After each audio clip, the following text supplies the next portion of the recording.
حسنین گردیزی صاحب، اس کے بعد قائد وحدت علامہ راجہ ناصر عباس، اور اس کے بعد جو ہے علامہ سید حسن ظفر نقوی صاحب کراچی سے وہ بھی تشریف لا چکے ہیں۔ میں دعوت کتاب دینے لگا ہوں مکتب مجلس علماء اہل بیت پاکستان کے مرکزی صدر قبلہ حجت الاسلام والمسلمین علامہ سید حسنین عباس گردیزی صاحب وہ اسٹیج پر تشریف لائیں اور اپنے مواعظ حسنہ سے ہمارے قلوب کو منور فرمائیں۔ بآواز بلند صلوات۔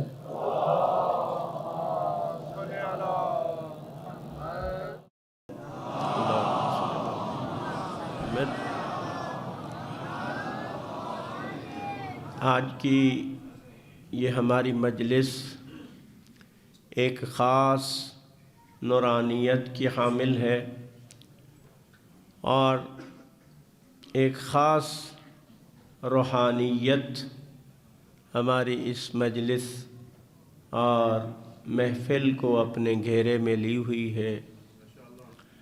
ہمارے ارد گرد شہداء کے نورانی تصاویر موجود ہیں اور انشاءاللہ تعالی عالم برزخ سے یہ شہداء جس کے بارے میں قرآن کہہ رہا ہے کہ وہ زندہ ہیں اور اپنے پروردگار کے ہاں سے رزق پاتے ہیں، وہ یقیناً ان کی ارواح ہماری اس مجلس اور محفل پر ناظر ہیں اور وہ دیکھ رہی ہوں گی کہ ان کی یاد میں یہاں پر ایک مجلس برپا ہے جس میں بچے، جوان، بوڑھے، علماء کرام سب اس محفل میں شریک ہیں، اور یقیناً اس کا جو اجر و ثواب ہے جیسا کہ رہبر معظم نے فرمایا ہے کہ شہداء کی یاد منانا بھی شہادت سے کمتر نہیں ہے، تو اس طرح سے ان کی یاد کی محفل میں شرکت کرنا، ان کا ذکر سننا، یہ خود ایک بہت بڑی سعادت ہے اور اجر و ثواب کا باعث ہے۔ ہم دعا کرتے ہیں پروردگارا ان شہداء کے خون کے صدقے میں ہمیں بھی انہی کے راستے پر چلا اور انہی کے راستے پر گامزن رہنے کی توفیق عطا فرما اور انہی کی طرح ہمیں بھی شہادت کی موت نصیب فرما۔ قرآن مجید کی چند آیات ان شہداء کے درجات کی بلندی کے لیے اور موجودہ صورتحال کو سمجھنے کے لیے آپ کی خدمت میں عرض کروں گا۔ یہ پہلی آیت جو میں نے تلاوت کی ہے سورہ آل عمران کی آیت نمبر 169 ہے، جس میں اللہ تعالیٰ کا ارشاد ہے کہ جو اللہ کے راستے میں قتل کر دیے گئے انہیں مردہ خیال مت کرو، انہیں مردہ گمان نہ کرو، وہ تو زندہ ہیں اور اپنے پروردگار کے ہاں رزق پاتے ہیں۔ اب یہ کون سا رزق ہے جو شہداء اپنے پروردگار کے ہاں پاتے ہیں؟ یقیناً وہ یہ مادی رزق نہیں ہے جس سے ہم مستفید ہوتے ہیں، بلکہ یہ وہ معنوی رزق ہے، خدا کی رضا اور خوشنودی کا رزق ہے، خدا کی رحمت کا ذکر ہے، ان کی بلندی درجات کا ذکر ہے کا رزق ہے، اور ائمہ ہدی علیہ الصلوۃ والسلام کی بارگاہ میں اور ان کی زیارت کرنے کا رزق ہے، اور یہ صبح و شام پاتے ہیں۔ اس کے بعد جو ان کی کیفیت ہے، اس وقت جو ہمارے شہداء ہیں جن کی ارواح پاکیزہ ارواح عالم برزخ میں ہے، ان کے بارے میں ہے کہ فرحین بما آتاہم اللہ من فضل، اللہ نے جو اپنے فضل سے انہیں عطا کیا ہے اس پر وہ خوش ہیں، بہت ہی فرحت محسوس کرتے ہیں، خوش ہیں۔ صرف اس کے بارے میں خوش نہیں ہیں بلکہ اپنے بعد میں آنے والے شہداء کے بارے میں بھی وہ خوش ہیں۔ یستبشرون بالذین لم یلحقوا بہم من خلفہم، کہ وہ ان کے بارے میں بھی خوش ہیں جو ابھی ان سے ملحق نہیں ہوئے اور جو ان کے بعد میں آنے والے ہیں، یعنی جو شہادت کے راستے کے راہی ہیں، جو شہید ہو چکے ہیں وہ ان کے بارے میں بھی خوش ہیں. کیا؟ اللہ خوف علیہم ولا ہم یحزنون، کہ ان کے لیے بھی نہ کوئی خوف ہوگا اور نہ کوئی حزن و ملال ہوگا. پھر فرماتے ہیں یستبشرون بنعمت اللہ وفضل وان اللہ لا یضیع اجر المؤمنین. وہ اللہ کی طرف سے اور اللہ کی طرف سے فضل و احسان پر بھی خوش ہیں، اور بے شک اللہ مومنین کے اجر کو ضائع نہیں کرتا. الذین استجابوا للہ والرسول من بعد ما اصابهم القرح، کہ جن کو زخم لگنے کے بعد بھی وہ اللہ اور اس کے رسول کے حکم پر لبیک کہتے ہیں. زخمی ہونے کے باوجود، مصائب کو برداشت کرنے کے باوجود، مصیبتوں کو برداشت کرنے کے باوجود، پھر بھی اللہ اور اس کے رسول کے حکم پر لبیک کہنے کے لیے تیار ہیں. للذین احسنوا منہم واتقوا اجر عظیم، اور نیکی کرنے والے اور تقوی اختیار کرنے والوں کے لیے بہت بڑا اجر ہے. الذین قال لهم الناس ان الناس قد جمعوا لكم فاخشوهم فزادهم ایمانا وقالوا حسبنا اللہ ونعم الوکیل. یہ لوگ وہ ہیں کہ جب ان سے لوگ کہتے ہیں نا کہ دشمن تمہارے خلاف اکٹھا ہو چکا ہے، جمع ہو چکا ہے، دنیا کی تمام طاقتیں تمہارے خلاف ہیں، تو اس سے وہ خوف نہیں کھاتے، ڈرتے نہیں ہیں، بلکہ فزادہم ایمانا، بلکہ ان کے ایمان میں اضافہ ہو جاتا ہے. وقالوا حسبنا اللہ، اور وہ کہتے ہیں کہ اللہ ہی ہمارے لیے کافی ہے اور وہ بہترین کارساز. آج یہ آیات ہمارے سامنے مجسم ہو کر سامنے آئی ہیں. میں یہ عرض کروں میرے دوستوں، بزرگوں، جوانوں، جس دور سے ہم گزر رہے ہیں یہ ایسا دور ہے کہ پوری 1400 سالہ شیعت کی تاریخ میں ایسا سنہری دور کبھی نہیں آیا. نمبر 1 کیا ہے کہ جتنی طاقتور تشیع اس دور میں ہے، پہلے کبھی اس دور میں اس طرح سے نہیں تھی. جتنا اقتدار تشیع کا اور جتنی تشیع کی سچائی اور اس مکتب کی جو سربلندی ہے اس دور میں عیاں ہے اور لوگوں پر ظاہر ہے، کسی اور دور میں ایسا بالکل نہیں تھا. ایک اور اس دور کی جو عظیم خصوصیت ہے وہ یہ ہے کہ اس طرح کی ایک ہماگیر اور جامع رہبریت اور شخصیت جس کی فہم و فراست کو، جس کی دیانت اور جس کی صداقت کو دنیا تسلیم کرے، ایسی رہبری بھی اس دور سے پہلے کبھی نصیب نہیں ہوئی تھی. ٹھیک ہے، یہ بہت بڑی خصوصیات ہیں کہ جو اس وقت ہمیں حاصل ہیں. اور بالخصوص ابھی آپ یہ دیکھیں کہ خدا جو فرماتا ہے کم من فئۃ قلیلۃ غلبت فئۃ کثیرہ، کہ کئی مرتبہ کتنے ہی ایسے قلیل گروہ گزرے ہیں کہ جنہوں نے غالب اکثریت پر کیا ہے غلبہ پایا ہے، دشمن کی اکثریت کے باوجود اقلیت نے فتح پائی ہے.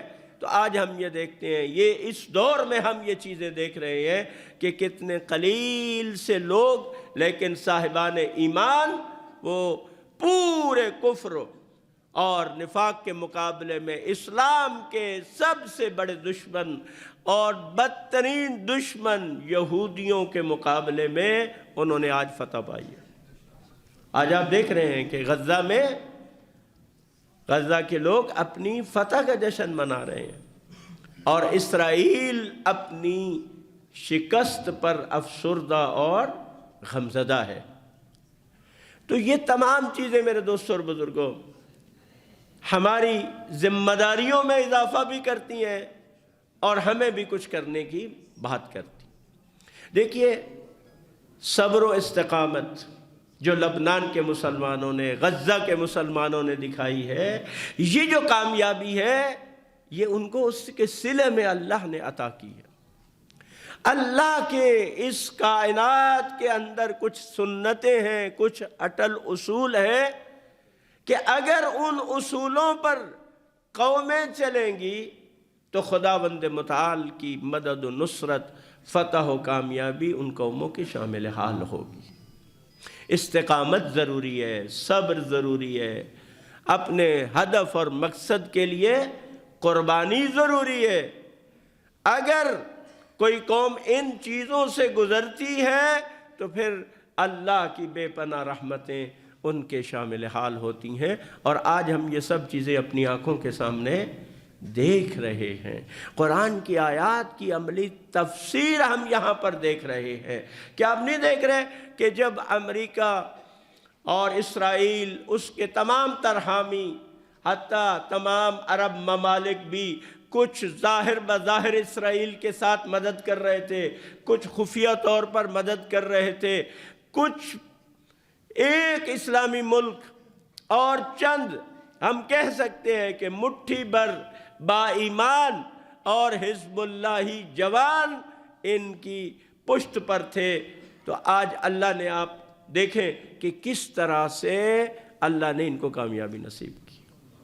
آپ پڑھیں، حتیٰ جو اسرائیل کے اپنے جو ان کے فوجی افسران ہیں یا بعض وزراء ہیں، وہ خود یہ بیانات دے رہے ہیں کہ ہم حماس کو شکست نہیں دے سکے.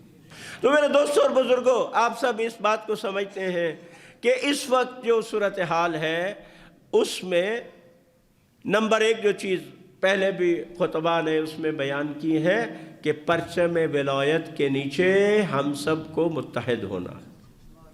ٹھیک ہے نا، پرچم ولایت کے نیچے.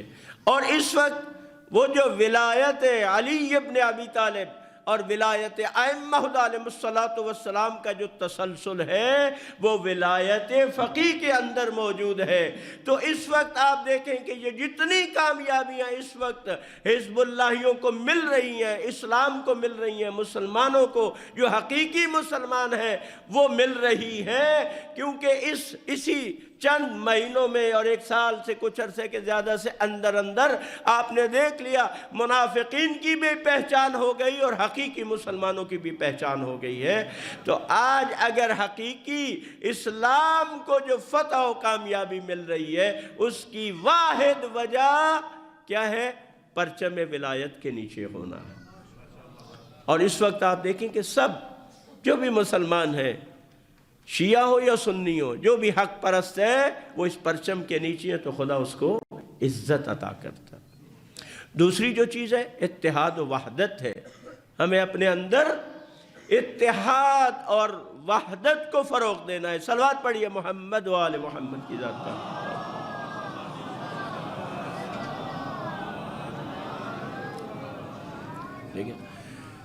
چونکہ دشمن ہمیں مختلف گروہوں میں بانٹ کر ہماری قوت و طاقت کو کمزور کرنا چاہتا ہے. تو میرے دوستو، یہ بھی ایک الہی اصول ہے کہ جب قومیں ان کے اندر وحدت کلمہ ہوگی، متحد ہوں گے تو وہ دشمن کی سازشوں کا آسانی کے ساتھ مقابلہ کر سکیں گے اور دشمن کو شکست دیں گے.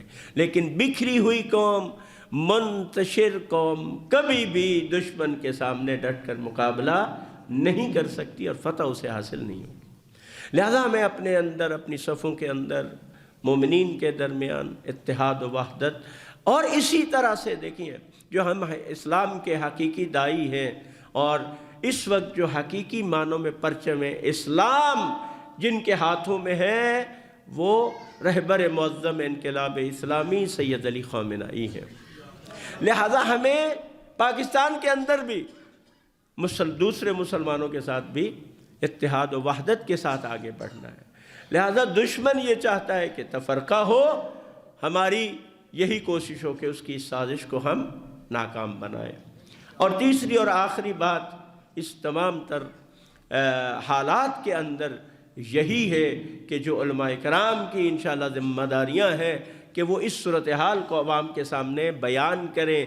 اس وقت جو یہ جو جنگ تھی، 1 سال سے زیادہ عرصہ ہو گیا، غزہ کی جو جنگ تھی، جن کا ساتھ دیا حزب اللہ نے بھی ان کا ساتھ دیا، یمن کے انصار اللہ نے بھی ان کا ساتھ دیا، عراق کی حزب اللہ اور حشد شعبی نے بھی ان کا ساتھ دیا، اور ایران اسلامی نے تو بھرپور قوت کے ساتھ ان کی پشت پناہی کی اور ان کا ساتھ دیا ہے۔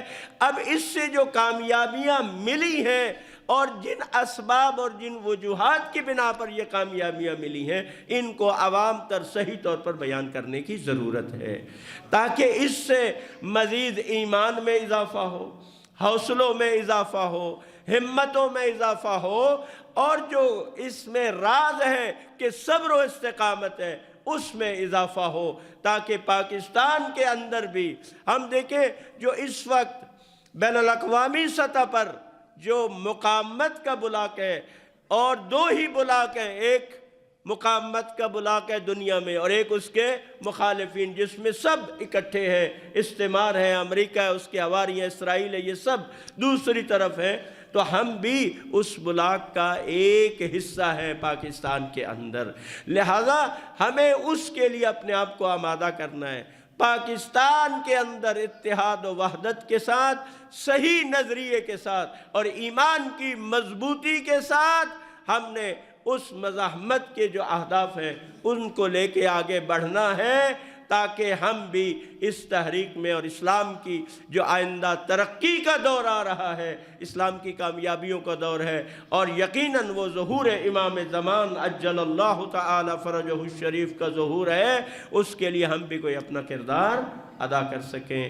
والسلام علیکم ورحمۃ اللہ وبرکاتہ۔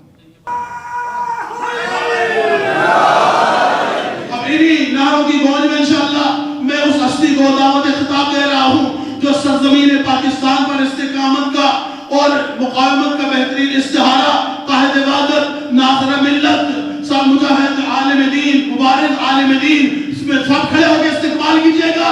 لبیک یا حسین، لبیک یا حسین، لبیک یا حسین۔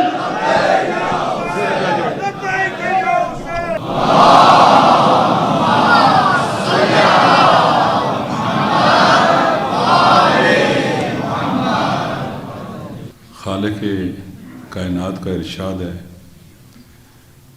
وَأَن لَوْ اسْتَقَامُوا، یعنی ان لو استقاموا، قول علماء کے انا سے انا مشدد سے ان ہے، یہ ان وَأَن لَوْ اسْتَقَامُوا عَلَى الطَّرِيقَةِ لَأَسْقَيْنَاهُمْ مَاءً غَدَقًا،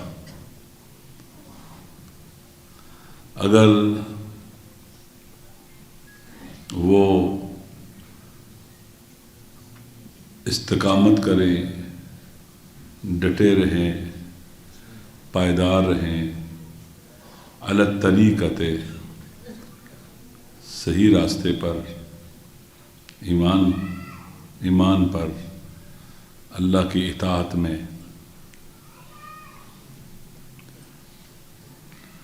لَأَسْقَيْنَاهُمْ مَاءً غَدَقًا، ہم انہیں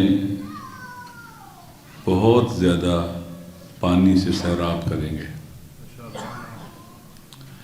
یعنی مادی نعمتیں بھی دیں گے، پانی مثل کے طور پر بعض مفسرین نے کہا ہے، اور معنوی نعمتوں سے بھی انہیں سیراب کریں گے۔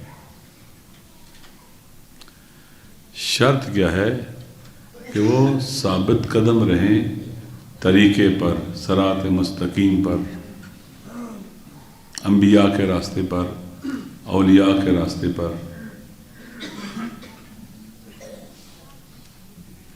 ائمہ کے راستے پر، اہل بیت کے راستے پر، مولا علی کے راستے پر، ولایت کے راستے پر۔ قرآن کتاب ہدایت ہے، اس کی ہر آیت میں ہمارے لیے ہدایت ہے. بسم اللہ الرحمن الرحیم میں ہمارے لیے ہدایت ہے کہ آپ کے تمام اچھے اعمال اور نیک اعمال کی ابتدا اللہ کے نام سے ہونی چاہیے. یعنی اس پر جو ٹیگ لگے، عنوان لگے، وہ اللہ کا لگے، اللہ کے نام سے، اپنے نام سے نہیں، اپنے خاندان کے نام سے نہیں، اپنے قبیلے کے نام سے نہیں، اللہ کے نام سے. یعنی ہجرت کرو اپنے نام سے اللہ کے نام کی طرف، جو تمام کے تمام صفات کمال و جلال کا مرکز اور محور و سرچشمہ ہے. تو ہر آیت میں ہدایت ہے ہمارے لیے، ہر آیت میں. ہم جب قرآن پڑھیں تو اس نگاہ سے پڑھیں کہ اس میں اللہ نے میرے لیے کیا ہدایت رکھی اور کیا ہدایت بھیجی ہے.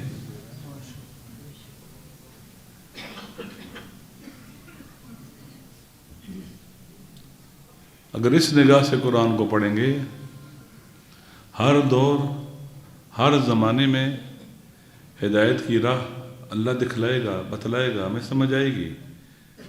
فتنوں کے اندر، مشکلات کے اندر، مصیبتوں کے اندر، مصائب کے اندر، ابتلاءات کے اندر، آزمائشوں کے اندر، امتحانات میں وہ آیت نور بن کر، روشنی بن کر ہمارے سامنے آئے گی اور ہماری رہنمائی کرے گی، ہمیں ہدایت دے گی. شرط یہ ہے کہ ہم قرآن کے قریب ہو جائیں، قرآن سے متمسک ہو جائیں، قرآن کا دامن پکڑ لیں. اذا التبست علیکم الفتن کقطع اللیل المظلم فعلیکم بالقرآن. حدیث ہے، جب آپ کو فتنے گھیر لیں اور اس فتنے اس طرح سے ہو جائیں جیسے تاریک رات جب گہری تاریکی رات میں آتی ہے، کقطع اللیل المظلم، رات کے اس تاریک ٹکڑے کی طرح جس میں بہت تاریکی ہوتی ہے، کچھ سجائی نہیں دیتا، اندھیرا ہی اندھیرا ہوتا ہے. فتنے اندھیروں کا گرد و غبار لے کے آتے ہیں، پتہ نہیں چلتا صحیح کیا ہے، غلط کیا ہے، حق کہاں ہے، باطل کہاں ہے، دوست کون ہے، دشمن کون ہے، کہاں کھڑا ہو جاؤں، راہبر کون ہے، رہزن کون ہے. فعلیکم بالقرآن، قرآن کی پناہ میں چلے جاؤ، قرآن کا دامن پکڑ لو، قرآن سے متمسک ہو جاؤ. قرآن تمہیں ہدایت دے گا، تمہیں فتنوں سے بچائے گا. قرآن بہت عام ہے دوستو. یمن کے مومنین کی جو خصوصیت ہے، ان کا جوان، نوجوان، پیر و جوان، مرد و زن، ان کا نطق بالقرآن ہوتا ہے. وہ قرآن سے گفتگو کرتے ہیں. ان کے جرنلسٹ، صحافی، ان کے راہبر جب گفتگو کرے، کوئی دنیا کا کوئی بھی بندہ ان سے بات کرے، جواب قرآن سے دیتے ہیں.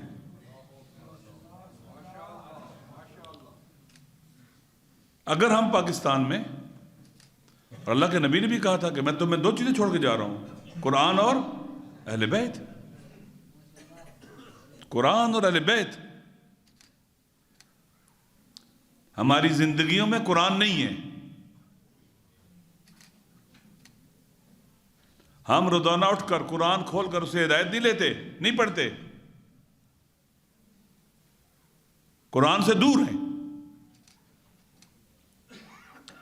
اگر ہم قرآن سے دور ہوں گے، ہمارے شب و روز، ہماری زندگی پر رنگ خدائی رنگ نہیں آئے گا. ہوا و ہوس کا رنگ ہوگا،